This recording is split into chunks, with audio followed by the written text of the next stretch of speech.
Bismillahirrahmanirrahim. Assalamualaikum warahmatullahi wabarakatuh. Alhamdulillahi rabbil alamin. Wa bihi nasta'inu ala umuri dunya waddin. Wassalatu wassalamu ala habibina wa qudwatina Muhammadin wa ala alihi wa sahbihi wa man tabi'ahum bi ihsanin ila yaumiddin. Amma ba'd. قال الله جل وعلا في كتابه الكريم يا أيها الذين آمنوا اتقوا الله حق تقاته ولا تموتن إلا وأنتم مسلمون. Hadirin wal hadirat sedang jamaah maghrib isya, azani Allah wa iyyakum ajma'in. Alhamdulillah, kita memuji Allah Subhanahu wa taala. Pada malam hari ini kita bisa kembali berada di majelis yang merupakan majelis pekanan setiap malam Sabtu. Kita bermajelis untuk membacakan hadis-hadis Nabi sallallahu alaihi wasallam, dan tentu kesyukuran bertambah lagi pada kita yang pada malam hari ini kita bisa hadir lagi di majelis ilmu, di ta'lim pekanan kita. Ini semua adalah nikmat yang Allah Subhanahu wa taala berikan kepada kita, yang patut untuk kita bersyukur atas nikmat yang luar biasa ini.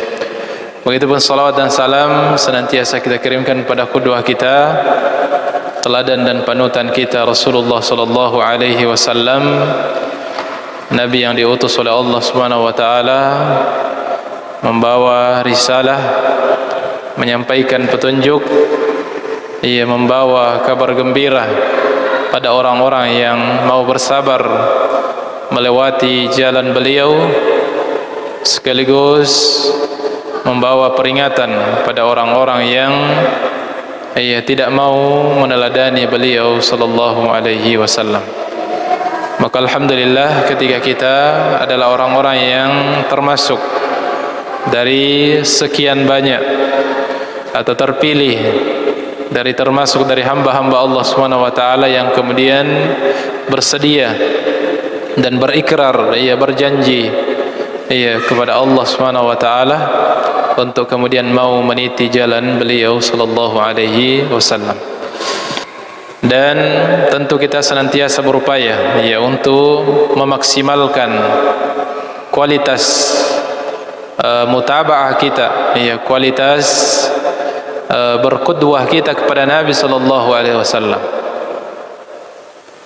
Dan jalan terbaik untuk terus meningkatkan dan memaksimalkan qudwah kita kepada beliau sallallahu alaihi wasallam adalah dengan mempelajari ilmu ini, mempelajari ilmu yang beliau telah tinggalkan. Karena dengan ilmulah akan menuntun kita untuk bisa berjalan di atas jalan yang beliau telah lewati, di atas jalan yang beliau telah tunjukkan kepada umatnya. Dan di hadapan kita suatu kitab yang sangat urgent juga dari sisi motivasi dan peringatan Nabi SAW kepada umatnya. Buku yang cukup tebal dikumpulkan oleh Al-Imam Al-Munziri rahimahullahu ta'ala, dan kemudian diseleksi oleh Al-Imam Muhammad Nasiruddin Al-Albani rahimahullahu ta'ala hadis-hadisnya, dan dikumpulkan semua hadis-hadis yang berdasarkan usaha ijtihad beliau, usaha maksimal beliau untuk menyatukan, memilih hadis-hadis yang bisa dijadikan sebagai pegangan motivasi dalam beramal ataupun sebagai pegangan untuk meninggalkan suatu perbuatan yang termasuk yang dilarang oleh Allah dan Rasulnya. Yaitu kitab Sahih At-Targhib wa Tarhib dari Imam Al-Munziri yang telah diteliti atau oleh Imam Muhammad Nasiruddin Al-Albani rahimahullah ta'ala. Pembahasan kita pada malam hari ini kami murajaah secara cepat satu bab yang sempat kami sampaikan di Masjid Al-Ikhlas, karena mungkin sebagian tidak hadir di pertemuan yang lalu atau di pembahasan ini, yaitu bab at-targhib fi julusil mar'i fi musallahu ba'da salatil subhi wa ba'da salatil asri. Motivasi Nabi SAW atau anjuran dan motivasi Nabi SAW kepada seseorang untuk tinggal duduk di tempat solatnya atau di masjid ba'da salatis subhi, setelah solat subuh, wa salatil asri, dan setelah solat asar. Ini dua waktu yang memiliki keutamaan khusus ketika seseorang meluangkan waktu untuk bisa tinggal di masjid setelah solat subuh dan setelah solat asar. Kita percepat saja. Hadis yang pertama, hadis yang diriwayatkan oleh Anas bin Malik radhiyallahu taala anhu, Rasulullah SAW bersabda, man shalla subha fi jamaah, siapa yang salat subuh secara berjamaah, thumma qa'ada yadhkurullah hatta tatlu'a syams, kemudian dia tinggal duduk berzikir kepada Allah Subhanahu wa taala sampai terbit matahari. Thumma shalla raka'ataini, kemudian dia salat 2 rakaat, kanat lahu ka'ajri hajjatin wa umratin, maka baginya pahala seperti pahala haji dan umrah. Dan dan kata Anas bin Malik, qala Rasulullah SAW bersabda, tammatin tammah.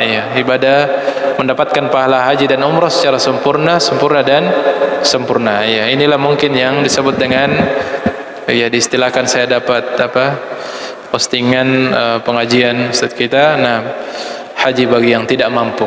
Ini haji dan umrah bagi yang tidak mampu. Meskipun yang mampu juga bisa mendapatkan, tetapi ini momennya ketika kita hari ini mungkin juga merasa rindu dan merasa ingin untuk berhaji dan berumrah, melihat saudara-saudara kita saat ini berhaji dan berumrah, maka paling minimal inilah haji dan umrah kita yang ada di hadapan kita, yang bisa kita kerjakan setiap harinya. Setiap harinya kita bisa dapatkan pahala haji dan umrah, dan minimal mungkin sekali sepekan. Jangan kita lewatkan, walaupun hanya sekali sepekan kita mendapatkan keutamaan ini. Dan setiap hari pun ketika kita mampu dan ketika tidak ada penghalang, tidak ada kesibukan yang kemudian menghalangi kita, maka ini adalah keutamaan. Dengan memperhatikan 3 atau berapa syaratnya ini. Syarat yang pertama adalah salat subuh secara berjamaah. Salat subuh secara berjamaah. Meskipun sebagian ulama mengatakan bagi wanita ketika dia salat di rumahnya dan memiliki tempat salat yang khusus, atau di tempat salatnya dia duduk berzikir sampai terbit matahari, maka dia juga bisa mendapatkan keutamaan ini bagi wanita. Karena yang paling dianjurkan bagi wanita adalah salat di rumah. Ketika adapun laki-laki, maka disebutkan secara jelas di sini fi jamaah, ketika dia salat subuh secara berjamaah, sehingga gugurlah kesempatan bagi laki-laki yang salat subuh di rumahnya tidak berjamaah untuk mendapatkan keutamaan ini. Kemudian yang kedua, qa'ada yadhkurullaha, yang kedua adalah duduk berzikir kepada Allah. Syarat berikutnya adalah berzikir. Jadi bukan aktivitas duniawi atau cerita dunia yang kita ceritakan sampai terbit matahari. Bagaimana kalau tidur? Wallahu alam. Ini tidak disebutkan. Kalau secara teks tentu zikir yang dimaksud. Adapun kalau tidur, wallahu alam, bagaimana keutamanya, tetapi tetap salat. Tetap salat kalau terbangun, minimal salat duha, karena memang salat yang 2 rakaat ini adalah, sebagian ulama kita mengatakan salat khusus disebut dengan isyraq, salat isyraq, dan ada yang mengatakan adalah salat duha juga, tetapi dikerjakan di awal waktu. Syarat berikutnya adalah hatta tatlu asy-syams, sampai terbit matahari, dan sebagian riwayat dipertegas sekadar tombak, ya, setinggi atau sekadar tombak. Nah, jadi ketika ada yang tinggal duduk-duduk, iya, baru 10 menit, 20 menit belum terbit matahari, salat sunnah mi. Nah, artinya sudah berzikir salat sunnah, maka ini tidak mendapatkan keutamaan itu, bahkan ia bisa masuk dalam larangan, ya, dia termasuk mengerjakan salat pada waktu terlarang, yaitu durasi antara setelah salat subuh sampai terbit matahari secara sempurna, itu waktu terlarang untuk salat. Maka ketika ada yang duduk tinggal berzikir belum terbit matahari langsung salat sunnah, maka ini justru terjatuh kepada satu larangan, yaitu salat pada waktu terlarang. Thumma shalla rakaatain, baru kemudian salat 2 rakaat. Nah, barulah mendapatkan keutamaan haji umrah tammatan tammah. Nah, bahkan 3 kali beliau sebutkan secara sempurna. Ini itu inti dari bab ini. Kita percepat, sudah pernah kami bahas di pertemuan di Masjid Al-Ikhlas. Kemudian bab berikutnya, at-tarhib min fawatil asri bighairi uzrin. Nah, peringatan Nabi sallallahu alaihi wasallam terhadap orang yang meninggalkan salat asar bighairi uzrin, tanpa ada uzur, iya, karena sebagian beruzur tentunya, khususnya bagi wanita meninggalkan salat asar, atau meninggalkan di sini adalah keluar dari waktunya, iya, dia dengan sengaja tidak salat asar sampai kemudian habis waktunya, atau karena kesibukan dunia atau urusan-urusan yang bukan uzur yang diterima sehingga habis waktu salat asar sedangkan dia belum salat asar. Hadis yang pertama, hadis sahih dari Buraidah, sahabat yang mulia Hurairah radhiyallahu taala anhu, dari Buraidah radhiyallahu taala anhu, qal, beliau meriwayatkan, qala Rasulullah sallallahu alaihi wasallam, man taraka salatal asri, siapa yang meninggalkan salat asar, man taraka salatal asr faqad habita amaluhu, ya, siapa yang meninggalkan salat asar, ya, maka sungguh telah batallah amalannya. Ini wallahu alam. Nah, kategori amalan apa yang dihapus? Nah, saya belum memperluas melihat pembahasan para ulama kita. Akan tetapi ini cukup memberikan ancaman, ya, besar, bahwasanya meninggalkan, melewatkan salat asar dengan sengaja sampai keluar dari waktunya, ini sudah memiliki konsekuensi yang sangat berat. Nih, termasuk, ya, di antara perbuatan yang bisa menghapus, ya, amalan, ya, meskipun, ya, ini butuh penjelasan tentunya kategori amalan apa yang dihapus, karena secara kaidah umum bahwasanya yang bisa membatalkan amalan secara keseluruhan hanyalah kesyirikan, hanya perbuatan dosa kesyirikan yang pengaruhnya, bahayanya bisa menghapus seluruh amalan, mulai kita dari balik sampai detik kita melakukan amalan kesyirikan, itu akan dihapuskan semua amalan kita ketika kita melakukan satu bentuk kesyirikan. Ya, la in asyrakta la yahbatanna amaluk, jika engkau mempersekutukan Allah Subhanahu wa taala, sungguh akan terhapuslah amalan kalian. Nah, ini disepakati oleh para ulama. Maka apakah termasuk, ya, salat asar ketika ditinggalkan? Tentunya karena, ya, mengingkari kewajibannya, maka tentu menghapus seluruh amalan. Ketika meninggalkan salat asar karena mengingkari bahwasanya ini bukan kewajiban, maka ini termasuk perbuatan yang membatalkan syahadat, yang otomatis akan membatalkan amalan-amalan seseorang. Tetapi jika dia meninggalkannya, ya, hanya karena kelalaian, atau karena urusan-urusan dunia yang melalaikan dia, Maka inilah yang wallahu alam kategori amalan apa yang dihapuskan. Ya, tetapi intinya ada pengaruhnya terhadap amalan kita, bahwasanya meninggalkan salat asar secara sengaja itu bisa menyebabkan amalan kita atau sebagian dari amalan kita dihapus oleh Allah Subhanahu wa taala. Kemudian hadis yang lainnya, ya. Hadis yang sahih juga dari Ibnu Umar radhiyallahu taala anhuma, dari Nabi sallallahu alaihi wasallam, dari Nabi sallallahu alaihi wasallam qal, beliau bersabda, alladzi tafutuhu salatul asri, seseorang yang terluput dari salat asar, ya tentunya dengan seperti tadi, nah sengaja tanpa uzur, nah keluar dari waktu salat asar tanpa dia kerjakan padahal tidak ada uzur yang syar'i, faka'annama wutira ahlahu wa malahu, maka dia seperti orang kerugiannya, seperti orang yang kehilangan seluruh keluarganya dan kehilangan seluruh hartanya.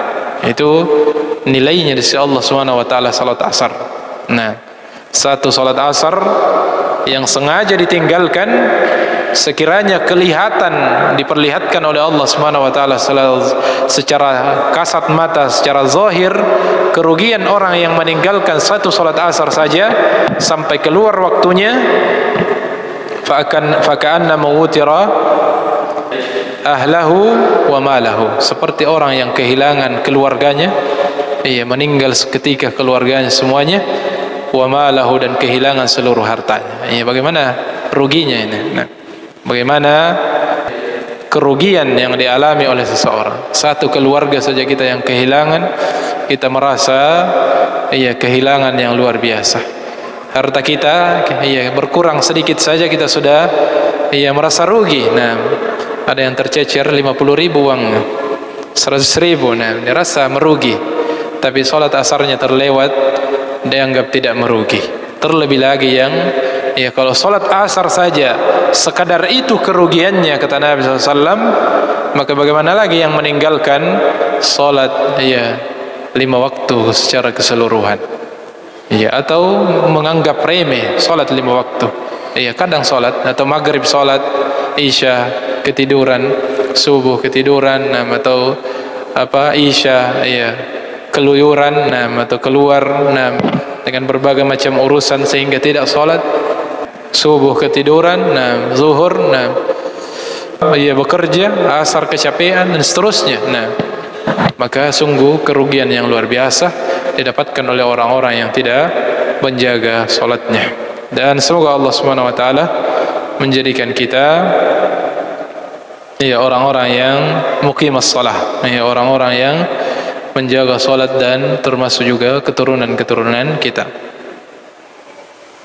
Dan hadis yang terakhir ini disebutkan umum, ya, bahkan tidak hanya salat asar, ya, bisa berlaku pada semua salat. Artinya man fatathu salatun, dalam hadis yang sahih dari Naufal bin Muawiyah radhiyallahu anhu, misalnya Rasulullah SAW bersabda, man fatathu salatun, siapa yang terluput satu salat, satu salat wajib terlewatkan tanpa ada uzur.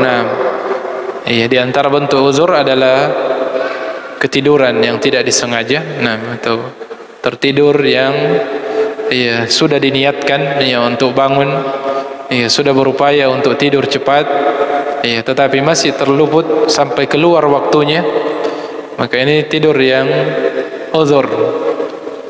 Atau uzur-uzur yang lainnya yang tidak bisa, atau bisa ya uzur yang diterima secara syar'i.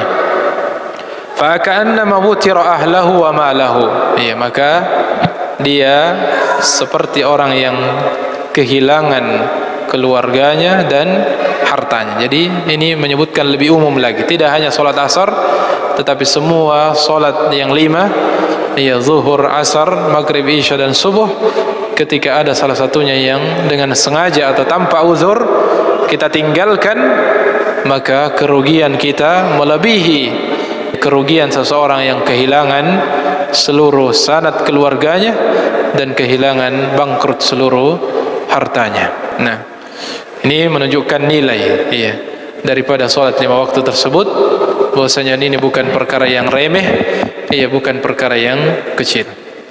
Kemudian bab berikutnya, karena ini memang pembahasan salat, sangat banyak bab yang dicantumkan oleh Syekh Muhammad Nasiruddin Al-Albani rahimahullahu taala, yang juga diambil dari kitab asalnya At-Targhib wa Tarhib lil Imam Al-Munziri.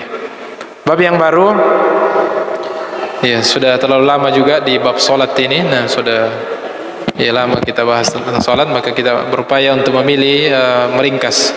At-Targhib fil imamati ma'al itmam wal ihsan. Ini kaitannya dengan imam dalam salat. Motivasi Nabi SAW untuk mengemban amanah imam ma'al itmami wal ihsan, dengan syarat dijalankan dengan sempurna dan dengan baik.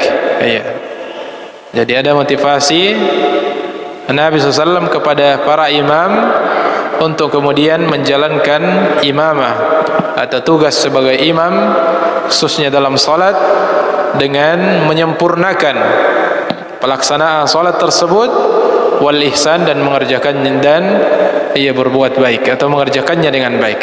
Wat targhib, dan sekaligus peringatan dari mengambil tugas sebagai imam inda adamihima, ketika tidak mampu untuk mengerjakannya atau mengembannya dengan baik dan melaksanakan salat dengan sempurna. Hadis yang pertama, hasan sahih an Abi Ali Al-Misri, dari Abi Ali Al-Misri qal safarna ma'a Uqbah bin Amir Al-Juhani radhiyallahu anhu. Dari bukan sahabat nih, dari tabi'in. Nah, Abi Ali Al-Misri, beliau menceritakan, kami pernah bersafar bersama dengan Uqbah bin Amir Al-Juhani radhiyallahu taala anhu. Fahadaratis salatu, lalu tiba waktu salat. Fa'aradna an yataqaddamana, maka kami ingin kalau Uqbah bin Amir Al-Juhani radhiyallahu taala anhu yang maju untuk memimpin. Faqal, maka sahabat tersebut Uqbah bin Amir Al-Juhani mengatakan, inni sami'tu Rasulullah SAW yaqul, sesungguhnya aku mendengarkan Nabi SAW telah bersabda, man amma qauman, barang siapa yang memimpin salat, memimpin suatu kaum dalam melaksanakan salat, menjadi imam salat, fa in atamma falahut tamam, jika dia mengerjakan memimpin salat itu dengan menyempurnakan pelaksanaannya, artinya tidak ada yang tertinggal dari rukun dan wajib-wajibnya, falahut tamam, maka dia mendapatkan pahala yang sempurna, walahumut tamam, dan makmumnya juga mendapatkan pahala salat yang sempurna. Wa illam yutimma, tetapi ketika imamnya melaksanakan salat tidak sempurna, banyak kekurangannya, baik kekurangan dari sisi pelaksanaannya atau dari sisi kekhusyuannya juga, falahumut tamam, maka para jamaah tetap sempurna, didapatkan pahala, wa alaihil itsm, dan dosanya hanya ditanggung oleh imam. Jadi itu ketika imam ada kesalahan dalam salatnya, atau ada yang terluput dari bacaannya dan dia tidak, yang merupakan kewajiban wajib salat, lalu dia tidak menggantinya dengan sujud sahwi, atau terlebih parah lagi kalau ada imam yang kemudian batal salatnya tetapi dia malu-malu untuk meninggalkan tempat, nah maka ini dosanya hanya ditanggung oleh imamnya saja.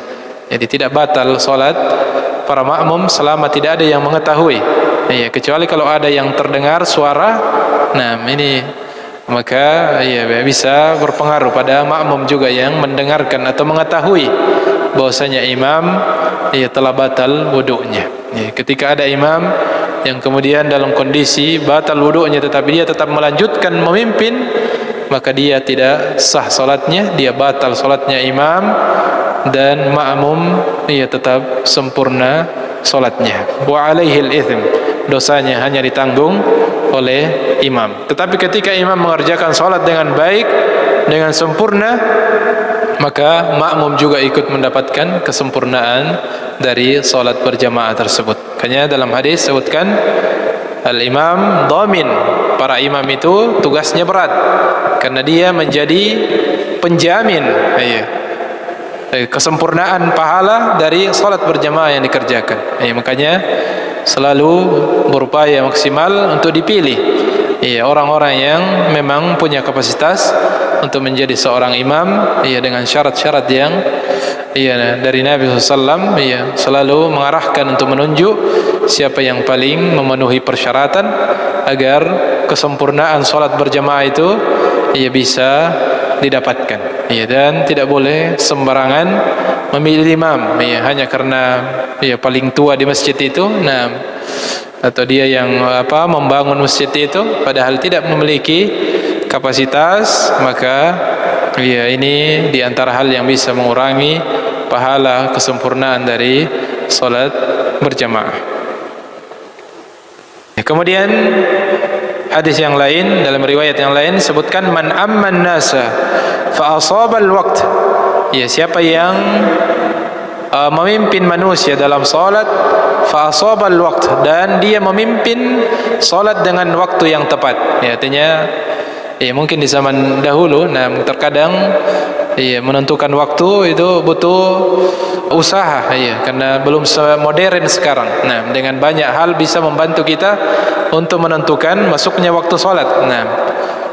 Maka siapa yang memimpin kaum manusia dalam salat fa asabal waqt, lalu tepat artinya memang sudah masuk waktu salat, wa atammas shalah, dan menyempurnakan pelaksanaan salat. Jadi syarat minimal menjadi seorang imam adalah bacaan salat harus diketahui dengan baik, harus dihafal dengan baik bacaan-bacaan salat tersebut. Falahu walahum, maka pahalanya didapatkan oleh imam, walahum, dan juga oleh makmum, masing-masing mendapatkan keutamaan. Wa man intaqasa min dzalika syai'an fa alaihi wala alaihim, siapa yang jika ada sesuatu yang kurang dari hal tersebut, mungkin waktunya belum masuk tetapi imam sudah mengatakan mendirikan salat, atau pelaksanaan imam tidak tepat, sebagian imam tidak tumaknina ketika salat. Dan biasa kita saksikan, dan termasuk kami pernah merasakan dipimpin oleh imam yang sangat kencang, tidak tumaknina dalam salatnya, dan itu di bulan Ramadan, dan itu salat Isya. Salat Isya, akhirnya setelah itu kami kabur, tinggalkan masjid itu. Ini baru salat Isya saja sudah sekencang ini, bagaimana nanti kalau salat tarawih? Salat Isya saja sudah dikejar imamnya, bagaimana nanti kalau salat tarawih? Maka ini termasuk kesalahan imam, ketika dia salat begitu kencang, tidak tumaknina. Maka makmum tetap sah salatnya di belakang ketika dia tetap tumaknina. Meskipun agak terlambat dari imam, tetapi dia tetap berusaha untuk mengambil tumaknina yang paling minimal. Maka kata Nabi SAW, fa alaihi wala alaihim, maka dosanya ketika ada kekurangan itu hanya ditanggung oleh imamnya, wala alaihim, dan tidak ada dosa bagi makmumnya. Tidak ada dosa bagi makmumnya. Ini menunjukkan amanah imam itu adalah amanah yang tidak ringan, amanah yang harus dibarengi dengan bekal ilmu tentang amanah tersebut. Kemudian imamatir rajul al-qauma wa hum lahu karihun. Masih tentang imam, peringatan Nabi SAW kepada seseorang yang mengambil amanah sebagai imam, memimpin suatu kaum, wahum lahu karihun, tetapi kaumnya, jamaahnya ini benci sama dia. Nah, jadi ini mengharuskan bahwasanya imam itu harus dicintai oleh makmumnya, jadi harus disenangi. Ya, seorang imam harus berupaya agar makmumnya kemudian senang kepadanya, tentunya di atas kebenaran, ya, di atas petunjuk. Ya, beda kalau kaumnya membenci karena dia mengajarkan kebenaran, itu lain. Kalau kaumnya tidak senang karena dia mengatakan ini tidak boleh, haram, Nabi SAW bersabda ini haram, kaumnya tidak senang, bilang ganti itu imam, kenapa ini dikatakan haram, ya, atau yang lainnya, maka ini beda. Yang dimaksud adalah ketika imam itu memiliki hal-hal yang melanggar syariat atau tidak melakukan hal-hal atau sikap-sikap akhlak yang tidak benar, yang kemudian menjadikan makmumnya atau kaum yang dia pimpin tidak senang kepadanya, maka ini imam yang harus diganti. Nah, taib, dari sahabat yang mulia Talha bin Ubaidillah, dari Talha bin Ubaidillah radhiyallahu taala anhu, annahu shalla biqaumin, bahwasanya dia salat memimpin kaumnya. Falamma sarafa qal, dia salat kepada suatu kaum. Falamma sarafa, ketika sudah bubar, selesai salat, qal, maka dia mengatakan, inni nasitu an nasta'mirakum qabla an ataqaddam, saya lupa meminta persetujuan dari kalian sebelum saya maju memimpin salat. Araditum bi salati, apakah kalian ridho saya memimpin salat kalian? Apakah kalian ridho dengan saya memimpin salat tadi? Nah, jadi dia meminta keridhaan. Jangan sampai saya maju ini banyak yang menggerutuk di belakang, kenapa dia lagi yang maju?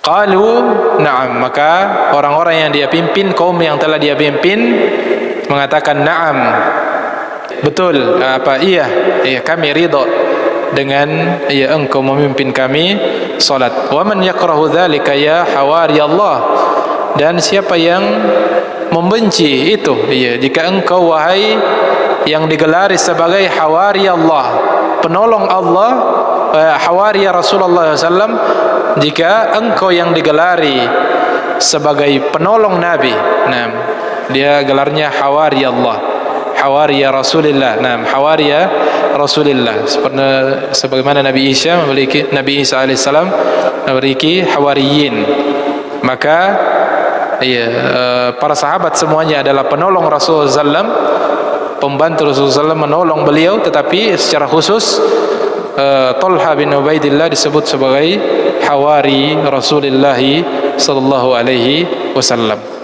Kaum tersebut mengatakan, mana mungkin kami tidak senang jika engkau yang memimpin, engkau adalah hawari Rasulullah sallallahu alaihi wasallam. Qal, maka Talha mengatakan, inni sami'tu Rasulullah sallallahu alaihi wasallam yaqul, Talha khawatir karena pernah mendengar Nabi sallallahu alaihi wasallam, jangan sampai tadi dia memimpin dan ada orang-orang yang tidak senang kepadanya.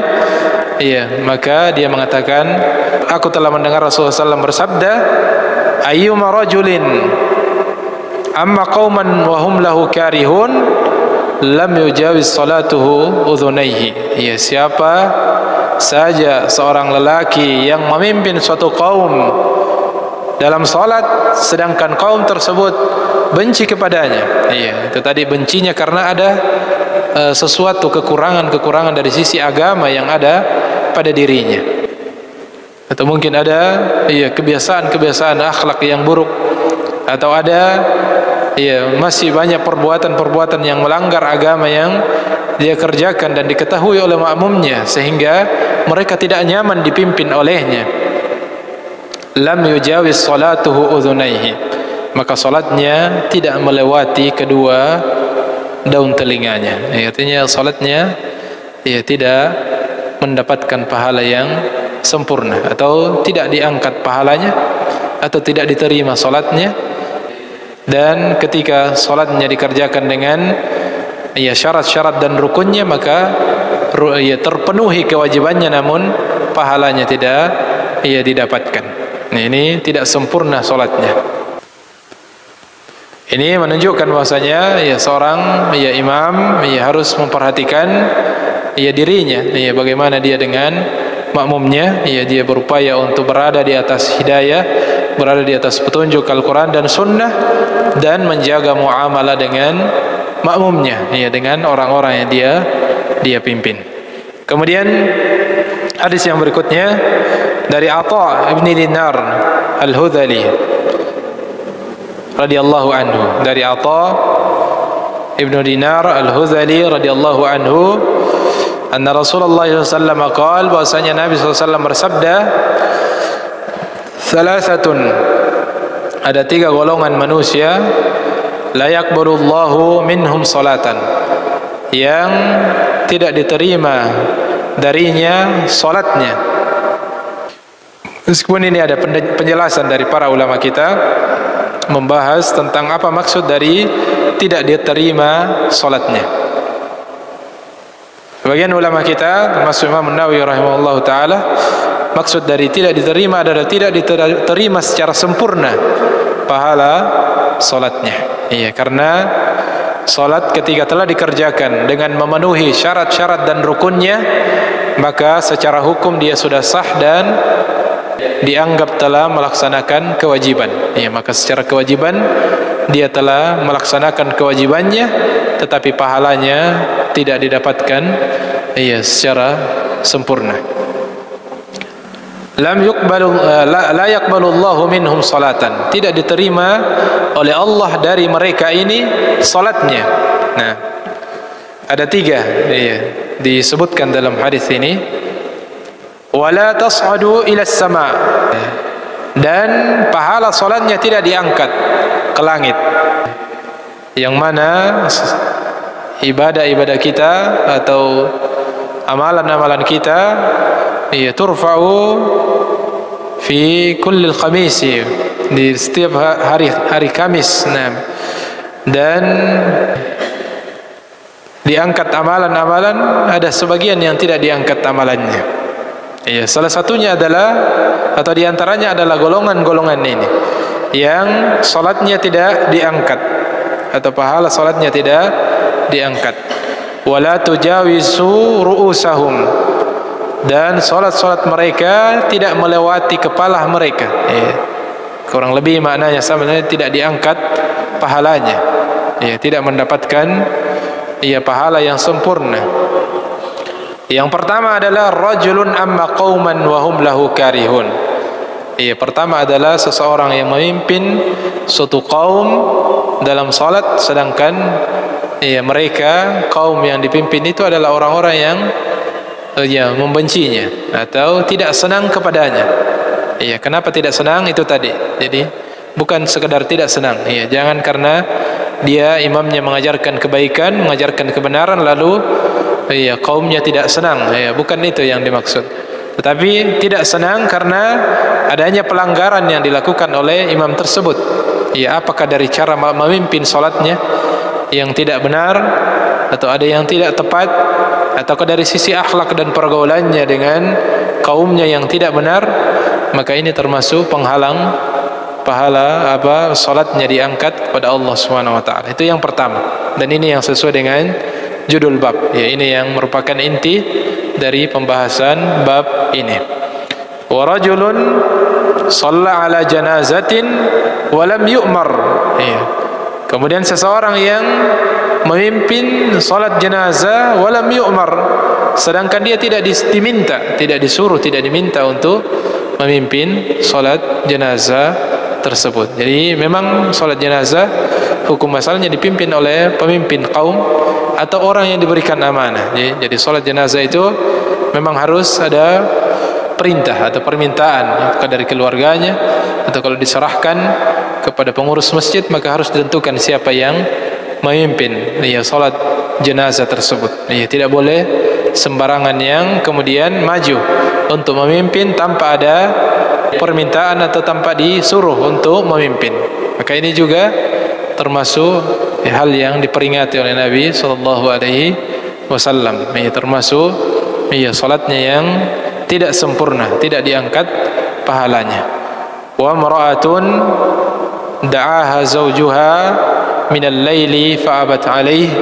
Dan kalau tadi 2 poin semuanya adalah laki-laki, ditujukan kepada laki-laki, imam tentunya laki-laki, imam salat secara umum, dan imam salat jenazah tentu hanya sah dilakukan oleh laki-laki. Dan poin terakhir ini adalah peringatan untuk kaum wanita. Nah, dan bisa jadi jurus bagi kaum suami, yaitu wanita da'aha zawjuha, wanita yang diminta oleh suaminya, atau diajak oleh suaminya minal lail, pada malam hari, untuk menunaikan kewajibannya sebagai seorang istri. Fa'abat alaihi, dan dia enggan atau menolak permintaan dari suaminya. Ini termasuk penghalang-penghalang salat untuk diangkat pahalanya, khususnya bagi seorang wanita. Ini menunjukkan pentingnya bakti dan ketaatan seorang istri pada suaminya, yang sampai berpengaruh pada ibadah salatnya. Dan memang di antara amalan terbaik bagi seorang istri adalah ketaatan kepada suaminya. Itu di antara kunci-kunci surga bagi seorang istri, sebagaimana sabda Nabi SAW, ayyuma imra'atin, wanita yang mana saja, shalla khamsaha, ketika dia telah melaksanakan salat yang 5, salat 5 waktu, wa shoma syahraha, dan sudah puasa di bulannya, yaitu bulan Ramadan, wa ata'at ba'laha, dan menaati suaminya, maka dia masuk ke dalam syurga. Dakhalatil jannah min ayyi babi sya'at, maka dia silahkan masuk surga dari pintu yang mana saja yang dia pilih. Itu diantara kunci-kunci kesuksesan yang ditunjukkan oleh Nabi SAW kepada seorang wanita. Jadi sekedar menjaga salat wajibnya, kemudian menjaga puasa wajibnya, ditambah dengan taat dan patuh kepada suaminya, itu sudah bisa memborong pintu surga mana saja yang dia hendak masuki. Satu hadis kita bacakan saja secara terjemahan, tambahan kaitannya dengan bab ini. Hadis yang hasan dari Abu Umamah, Rasulullah SAW bersabda, "Thalathatun la tujawizu salatuhum adhanahum." Ada 3 golongan manusia yang salatnya tidak melewati daun telinganya. Artinya tidak diangkat pahalanya pada Allah Subhanahu wa taala salatnya. Al-abdul abik hatta yarji, budak yang kabur dari tuannya. Budak yang kabur, mungkin hari ini tidak ada budak.